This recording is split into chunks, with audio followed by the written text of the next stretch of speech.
హే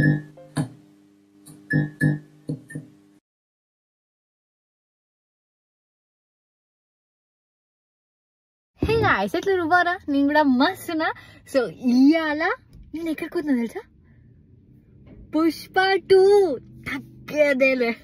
so ఇప్పుడు మూవీకి నేను ఆల్మోస్ట్ లైక్ 100 కిలోమీటర్స్ వెళ్ళాలి. 100 కిలోమీటర్స్ పోవాలి, 100 కిలోమీటర్స్ రావాలి. ఎవరైనా వింటే కొంచెం ఏంద్రా పిచ్చాహిలకి 100 కిలోమీటర్స్ పోతారా అంటే, మరి ఇక్కడ తెలుగు సినిమాలు ఆడతలేవు బ్రో. పుష్ప అంటే మినిమం పోవాలి కదా. దీనమ్మ తగ్గదేలే అని చెప్పేసి మేము కూడా స్టార్ట్ అయినాం. చల్లిపోదాం, మీరు కూడా రండి మాతో పాటు. పుష్ప అని రెస్టారెంట్లో ప్రత్యక్షమైన చూస్తురా అంటే రాత్రి 9 గంటలకు సినిమా, సో ఆకలి అవుతుంది కదా, అందుకే మంచి మటన్ బిర్యానీ తీసుకొని పోతున్నా. అంటే ఫుడ్ లోపలికి పోకపోతే ఎంతమంది సినిమా అయినా ఎక్కదు కదా మనకి.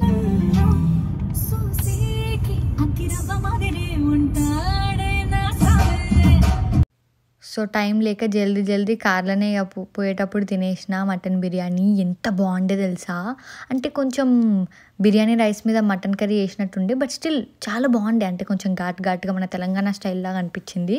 ఆ ముక్క మెత్తగా చాలా బాగుండే. ఇది తింటుంటే మన ఇంటి దగ్గర మంచిగా చికెన్ కూర, బగారన్నం, దాని పక్కకి థమ్స్అప్ పెట్టుకొని తింటే ఎట్లుంటుంది అది గుర్తొచ్చింది తెలుసా. నాకు ఇక్కడ కోక్ లేదు, మిస్ అయినా. ఆల్మోస్ట్ దగ్గరికి వచ్చేసినాం.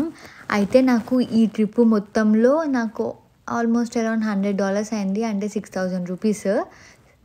పుష్ప మూవీకి 6000 రూపీస్ పెట్టిన.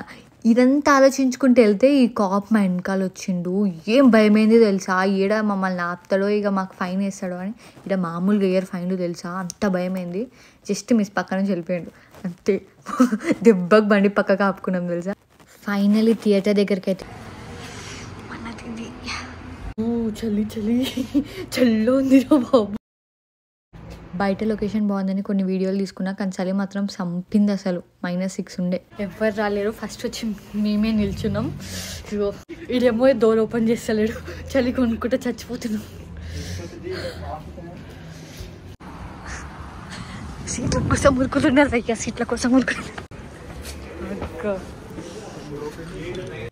ఈ థియేటర్లో సీట్ నెంబర్స్ ఉండవు అనమాట. So first come first serve లాగా, ఎవరు ఫస్ట్ వెళ్తే అలాగే మంచి సీట్ దొరుకుతుంది, కార్నర్ సీట్స్ కాకుండా. సో మేము ఫస్ట్ వెళ్ళినాం. టాప్ రోలో మిడిల్ సీట్స్ దొరికినాయి, మస్తు ఉండే. అండ్ మా వెనకాలనే ఆ ల్యాప్టాప్ వేసుకొని ప్రొజెక్టర్ పెట్టుకొని కూర్చుండు ప్రొజెక్ట్ చేయడానికి మూవీ. వాడు మూవీ స్టార్ట్ చేసి మన లోలికి దెబ్బకి వారిపోయిండు. మళ్ళీ సినిమా అయిపోయేదాకా రాలే.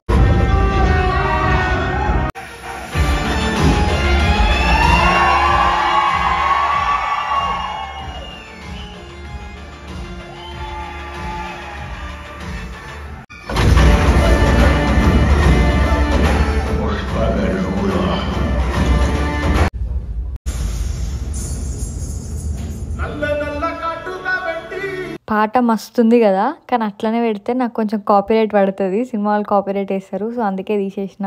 సారీ, ఏం అనుకోకండి. విజువల్స్తోనే కడుపు నింపుకోండి, ఏం చేయలేము. ఇంకా ఈ జాతర సీన్స్కి మాత్రం ఒక్కొక్కరు అసలు స్టన్ అయిపోయి చూస్తుండే, మామూలుగా లేకుండే. అల్లు అర్జున్ యాక్టింగ్ మాత్రం ఆయన కెరీర్లోనే ద బెస్ట్ యాక్టింగ్ అని చెప్తాను నేనైతే.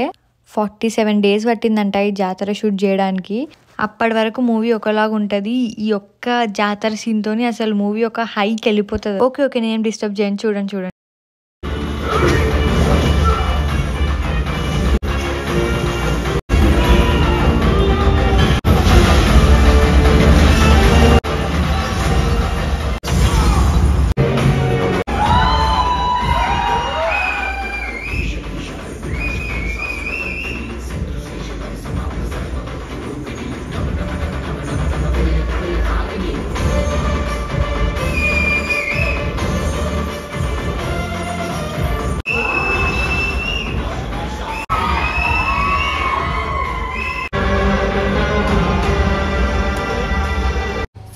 మూవీ వచ్చేసి చాలా బాగుంది, కానీ కొంచెం లాగ్ అయింది. అంటే ఫైట్ సీన్స్ కొంచెం ఎక్కువ అనిపించినాయి. అంటే చాలా బాగున్నాయి, బట్ అంటే ఒక 10 minutes ఉన్న ఫైట్ సీన్ ఒక 6 minutesకి ఒక 7 minutesకి అట్లా తీసుకురావచ్చు. అండ్ కొన్ని దగ్గర లాగ్ అనిపించింది, బట్ ఓవరాల్గా మూవీ మాత్రం చాలా బాగుంది. నేను వచ్చేసి ఒక 7.5 ఇస్తా. అంత బాగుంది, మస్తుంది. ఖచ్చితంగా చూడాలి. ఫ్యామిలీ ఆడియన్స్కి నచ్చుతుంది, మాస్ ఆడియన్స్కి నచ్చుతుంది, అందరికి నచ్చుతుంది. సో మా ఇంట్లో అయితే బేసిక్గా అందరికి నచ్చుతుంది. సో అందరి ఫ్యామిలీస్ చూడొచ్చు. తగ్గేదేలే. బాయ్. సబ్స్క్రైబ్ చేసుకోండి.